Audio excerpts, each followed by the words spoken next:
The following program does not necessarily reflect the opinions and viewpoints of the staff and management of this station. Welcome to the wonderful world of seniors, the best of all worlds. You now have the time, resources, and ability to enjoy what you have worked for all your life. So let's explore the many possibilities available to seniors on Senior World Radio. Senior World Radio is your source for senior citizens-related topics, information, and entertainment. Now, here is your host of Senior World Radio, Glenn Howard.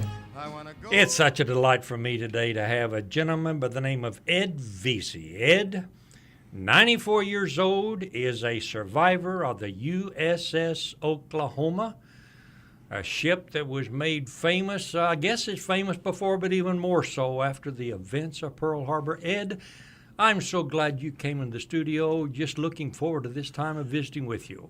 Well, thank you. It's a unique experience for me, and up here in this high tower of you high-powered people. Yeah, we're up here on the 11th floor of the 50 Penn Place building. Quite a view around here, but I see you had no trouble getting here. In fact, at the age of 94, I understand you're living alone, driving your own car, and about as spry and active as they come. Well, I refuse to give up my keys. My daughter-in-law thinks I should give up my keys. I said, put on your bulletproof vest. They're not going to go easy. What do you attribute? Everybody asks the old folks, what do you attribute your old age to? Well, the most important thing is to pick the right parents. You have to do that first. And that's the truth. That gives you a leg up. My dad was very active, played golf right up to practically his last breath. Finally died at 85 from an ailment that could have been cured if he'd caught it earlier, but medicine in those days wasn't as alert to some of the problems. But he was vigorous way into his 90s, his 80s. I asked him one day, he says, I'm going to go see your son and take a few days of vacation. I said, Dad, how much vacation do you get? He says, what? I never thought to ask. So that's part of the philosophy right there, is my philosophy that keep pedaling or the bike will fall over. Absolutely. Keep active. Keep In fact, pedaling. When I dropped by to visit you the other day at your home, I wanted to visit with you a little bit and noticed you've got a great big treadmill just inside your front door in your living room. That's right. It's a nuisance and not a decoration, but it's life-giving. I try to do a mile on there most mornings of the week. Some days I devote my exercise program to weights. Ken, what's his name, Cooper, is now saying that as you get past 35, you have to do something to keep muscle bulk because it will dissipate on you if you don't. So, advice that all of us ought to be taking a whole lot more serious than what we do. Well, it helps your balance and it helps your overall health and helps you do things you want to do. The first time you discover that you can't do some tasks simply because you don't have the strength, it comes as a shock. But it comes if you don't keep those muscles working. It sure does. Most of us at my age don't have jobs that require you don't have to get up and punch the clock at least every morning, do you? No, I quit ditch digging between my sophomore and junior years. I said, that's enough of that. What was your profession outside of the military? You're, of course, famous for your military work, but what was your profession? Well, I was a college student between my junior and what would have been my senior years when I went in the Navy. Okay. And so I lost the last semester of my junior year in Texas A&M because I got a very serious upper respiratory infection, and those days we didn't have very good drugs. Mm-hmm. I spent a month in the hospital, and I no more got out than I had an emergency appendectomy, so I pretty well lost my second semester of junior year. When I came out of the Navy, I went back to college after I came out of the Navy, finished up that year and a half, and I went to work for General Electric as an engineer in 1947, June of 47, and I worked with them essentially continuously until 1985, till I was 85. That was 2005. And so I was an engineer with GE all those years, and the beauty of working with a company like GE is you can have different careers and total career changes and never miss a day of pay. And all stay with the same company. All stay with the same company, not the same location. Right. They were worse. They were worse than being in the military as far as being moved. Why did you go into the Navy between your junior and senior year? Were you drafted, or was that the fighting going on and they needed you? That was 1940, and the world was restless. I was not old enough for the official draft at that time, which started at 21, since I was still just 20. And I managed to salvage enough of my last semester junior year to go to ROTC summer camp. That was part of the advanced ROTC training. That was 6 months of horror. Working out of San Antonio, Texas, Camp Bullis, living in a pup tent. I tell you, it was a contest in survival, just about. But I got home from that, and as I began to get conscious again and realize I was a human being, I had this nice letter from President Roosevelt inviting me to join the Navy. There you go. A beautiful program that consisted about of what OCS is in these days. It was a 1 month cruise and 3 months of very, very intensive academic work. And I graduated from that in February of 41 as an ensign, USNR, United States Reserve, Naval Reserve. So then I was ordered from there to the USS Oklahoma in April of 1941 and reported to the Oklahoma in Pearl Harbor. So that was my start of my Navy career, and didn't have the finished idea I was getting into. People try to call me a hero. I said, no, this nice, fatherly-looking senior officers gives you a little lecture on all the beauty of being in the Navy and gives you this little piece of paper to sign, and once you put your name on the bottom of that paper, your life is not your own. They got you. They got you, and these days, I guess you can buy your way out of the service. In those days, you were in. And my son-in-law was in the Navy. In fact, they told him, join the Navy and see the world, but he said they don't tell you that 4/5 of the world is water, and it all pretty well looks the same regardless of where you are. Well, the Atlantic Ocean's green, the Pacific Ocean's blue, and that's about the only difference. The only difference. So then you were sent to Pearl Harbor in Hawaii, right? Assigned to the U.S. Oklahoma. Right. I guess at that point you hadn't even been out to sea on the Oklahoma, had you? No, I didn't know there was an Oklahoma until I got the orders to the Oklahoma. My 1 month of sea duty as a part of the training was on the USS Arkansas. Wonderful old battleship. And I guess he was a first-class petty officer, was modern equivalent of the drill sergeant. We slept in hammocks. And on the ship? On the ship, yeah. Okay. Oh, yeah, we went to Panama out of New York. And his way of sounding reveille was just turn your hammock upside down. You woke up on the deck ready to go. We had that ship scrubbed down and polished by 8 o'clock in the morning before we went to breakfast. So that was an interesting month. So you had been in it long enough to get your sea legs under you before you were sent to the USS Oklahoma. Well, I think the sea legs thing is a bit of a myth. As long as the sea is calm, your sea legs work real well. Get in a ship with a good roll, and you find out that there's more to it than just a pleasure cruise. All right. When you were assigned to the USS Oklahoma, what were you actually doing on ship? What was your activity?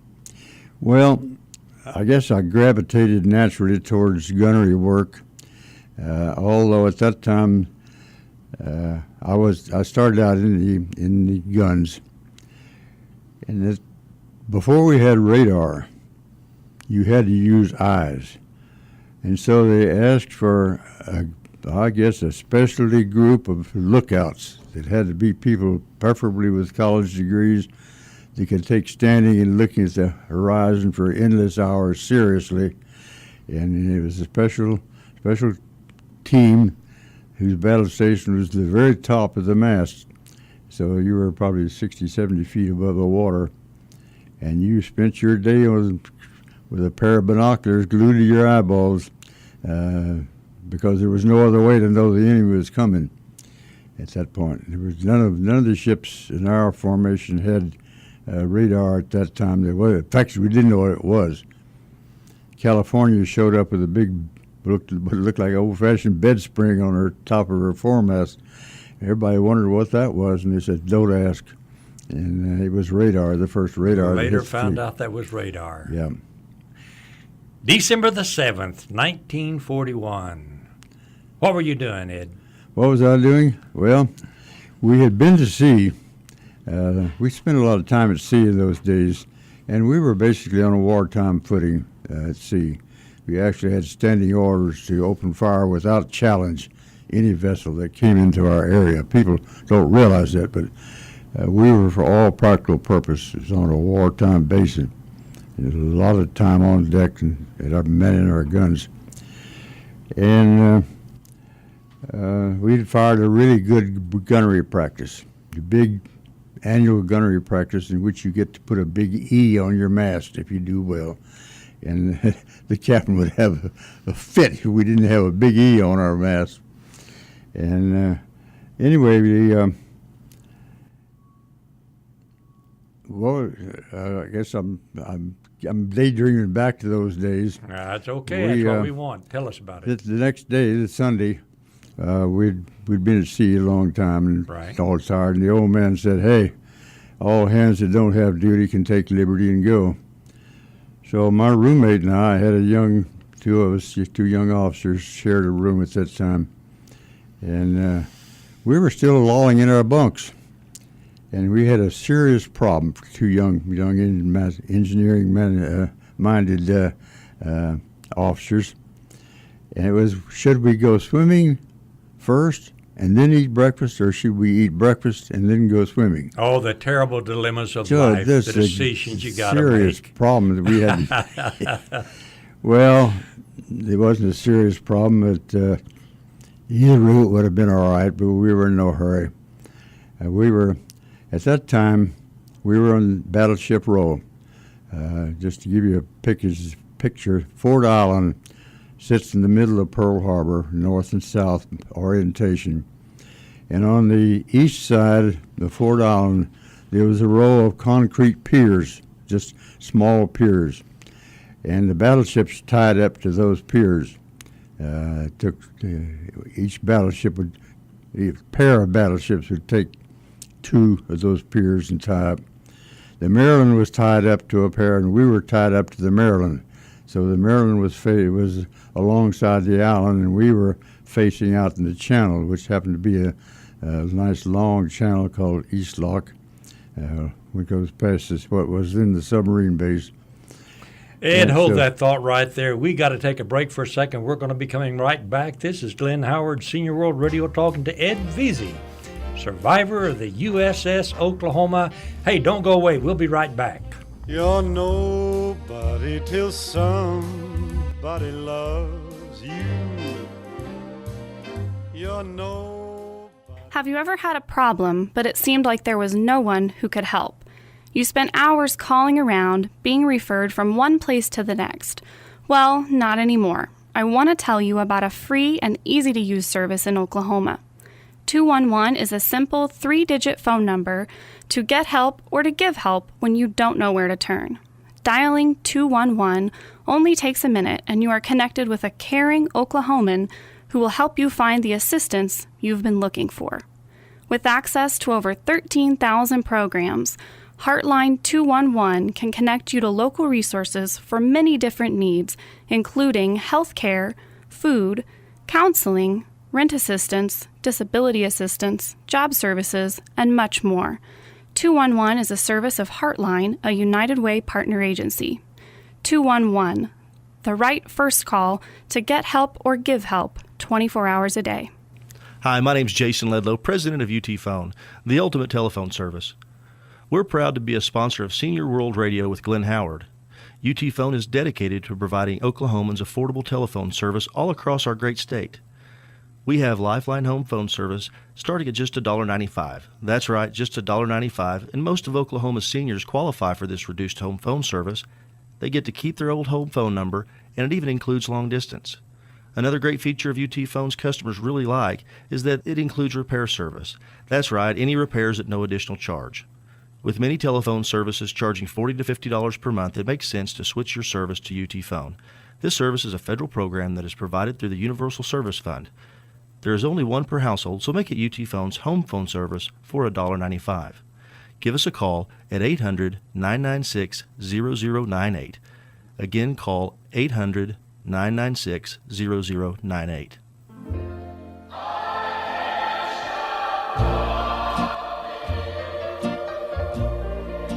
I've made up my mind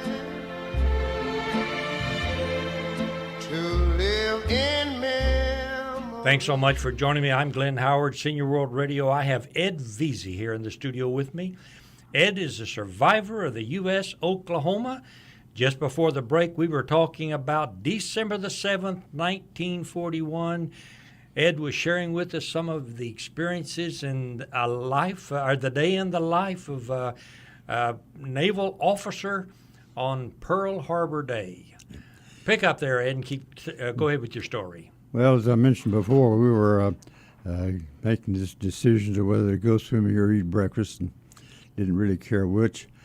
And about 5 minutes to 8, all of a sudden, the announcement came over, anti-aircraft battery personnel man your stations, just as calm and pleased as you please.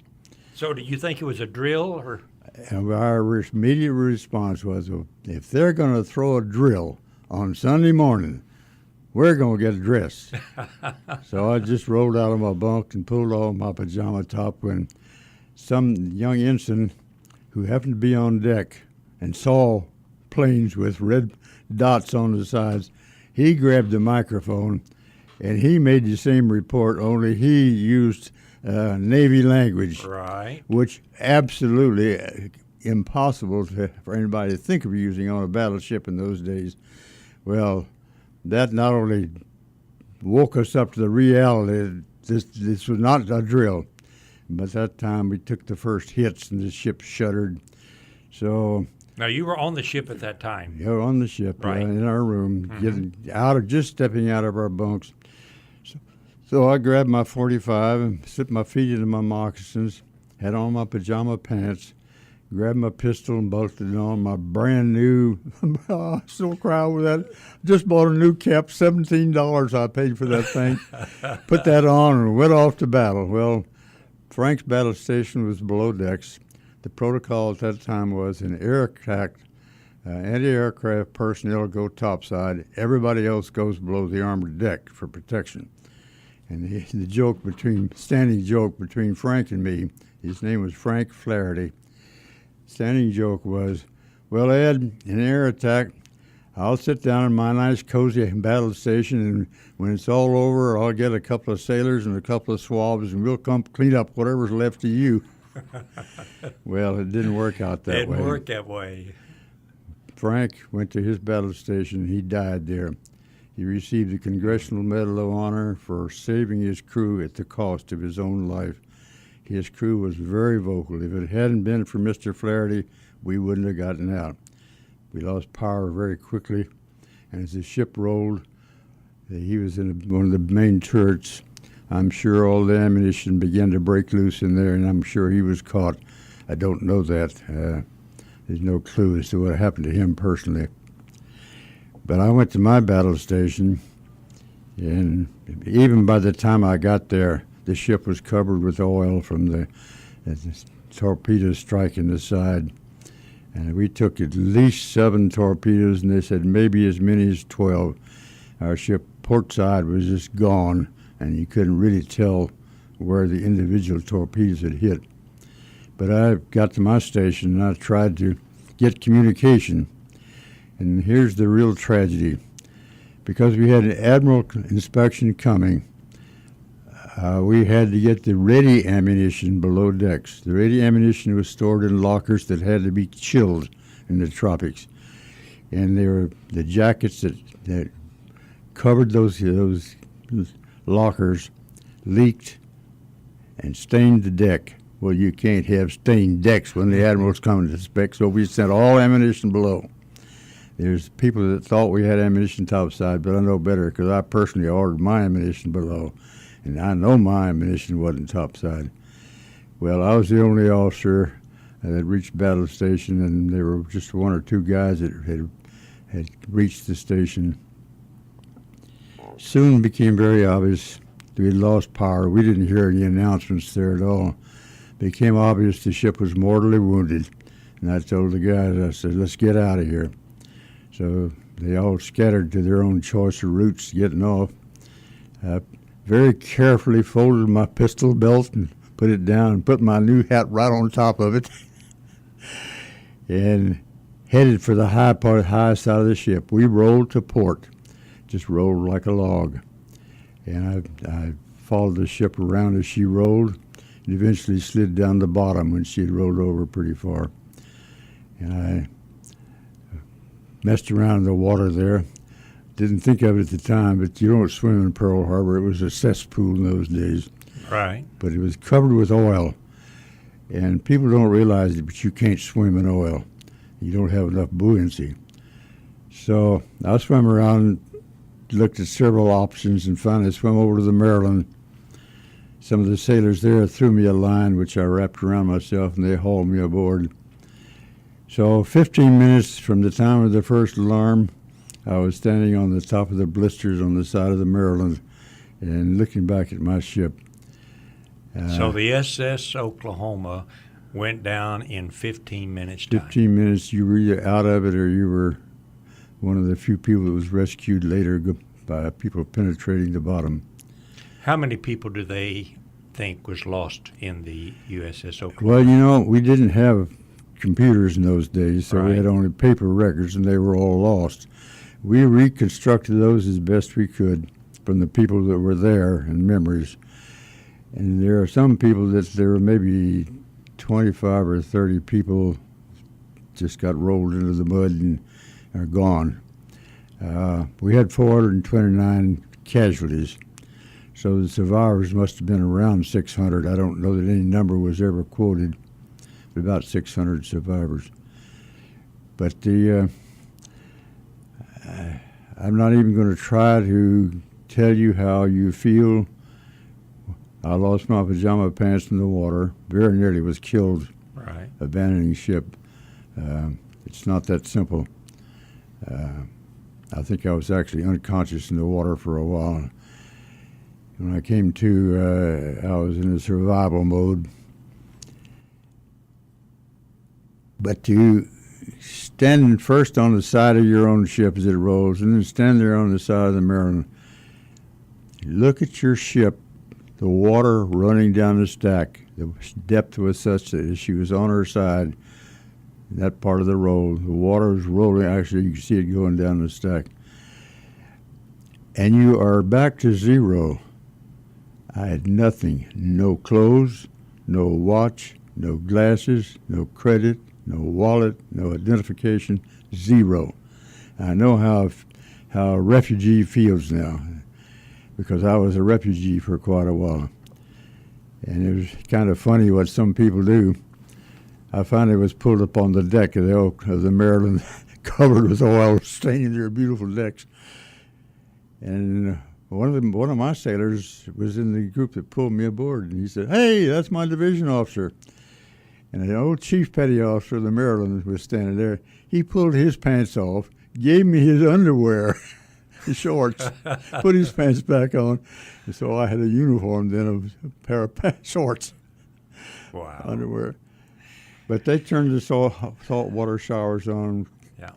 I, along with some others, scrubbed as best we could, and somebody gave me a cut-off a dungaree shirt and a pair of dungaree trousers. And that was my uniform for the next 3 or 4 days. No shoes, no socks, no underwear. Ed, how long as you stood there did the Japanese continue to fire? And Well, the total chaos was such that you didn't know what was going on. Right. It was just total bedlam, ships exploding. While I was still on the side of the Oklahoma, I was looking right at the Arizona when she exploded and just blew up. West Virginia, directly behind us, took 6 or 7 torpedoes and sank. Her oil was all over the place, and it was on fire.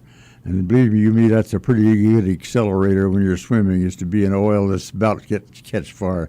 I can imagine.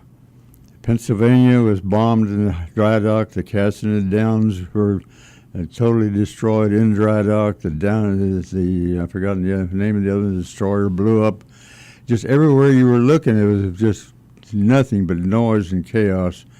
In the movie Pearl Harbor, they tried to duplicate it, but you can't come close to actually duplicating it.